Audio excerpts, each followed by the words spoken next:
আসসালামু আলাইকুম ভিউয়ার্স, আশা করি সবাই ভালো আছেন। ভিউয়ার্স, প্রতিদিনের ন্যায় আজকে নতুন আরেকটি বিষয় নিয়ে আপনাদের সাথে আছি।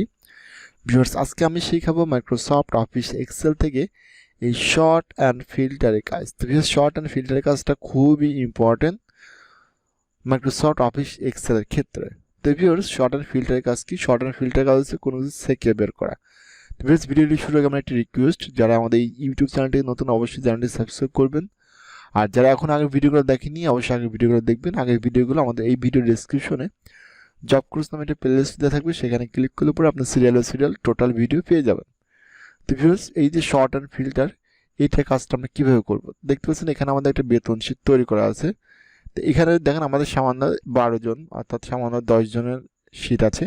তো এরকমভাবে হয়তো আপনার 100 জন, 200 জন বা 300 জন বা 1000 জনের হয়তো স্যালারি শীট আপনার সামনে থাকতে পারে। তো এখন আপনাকে অফিস থেকে বলা হচ্ছে নির্দিষ্ট কিছু নাম দিচ্ছে যে নির্দিষ্ট নামের ব্যক্তিগুলোর তথ্য প্রিন্ট করতে হবে, বাট আদার কোনো ব্যক্তি তথ্য প্রিন্ট করা যাবে না। কিন্তু দেখেন যখন আমি এটা প্রিন্ট করছি সেখানে তখন আমার নামগুলো অটোমেটিক্যালি চলে আসছে, বাট আপনাকে বলা হচ্ছে শুধুমাত্র জব্বার, আশিক এবং রকি।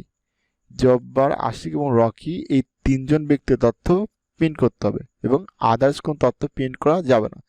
এখন আমাদের করণীয় কি? আমাদের এখন কিন্তু এই লেখাগুলো এই যে রোগুলো আছে সেগুলো ডিলিট না করা ছাড়া কিন্তু আমরা এই কাজটা করতে পারবো না। কিন্তু বেশ এই কাজটা আমরা করতে পারবো, সেটা কিসের সাহায্যে?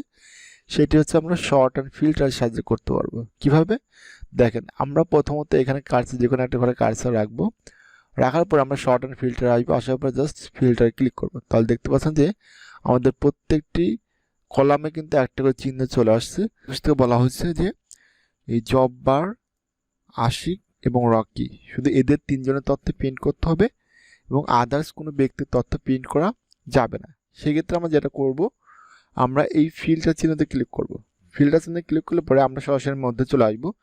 এখন আমরা যাদেরকে রাখতে যাচ্ছি না তাদের উপর থেকে আমরা টিক মার্কগুলো তুলে দেবো।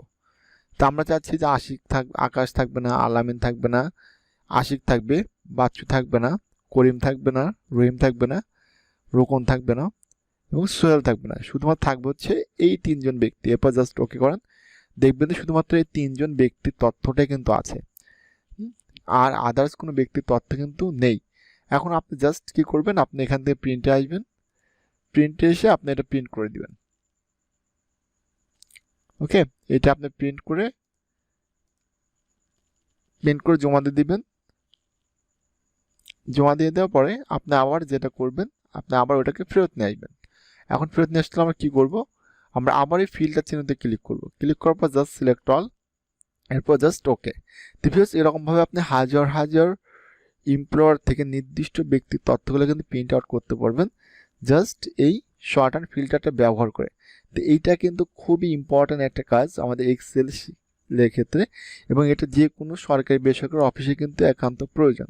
তো অবশ্যই এই বিষয়টা ভালোভাবে শিখতে হবে।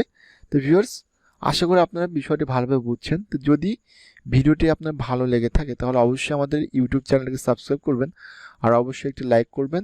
আর যদি কোনো সমস্যা হয়ে থাকে তাহলে অবশ্যই কমেন্ট করে জানাবেন। তো ভিউয়ার্স, আজকে এই পর্যন্তই। সবাই ভালো থাকবেন, সুস্থ থাকবেন। পরবর্তীতে দেখা হচ্ছে নতুন কোনো ভিডিও নিয়ে।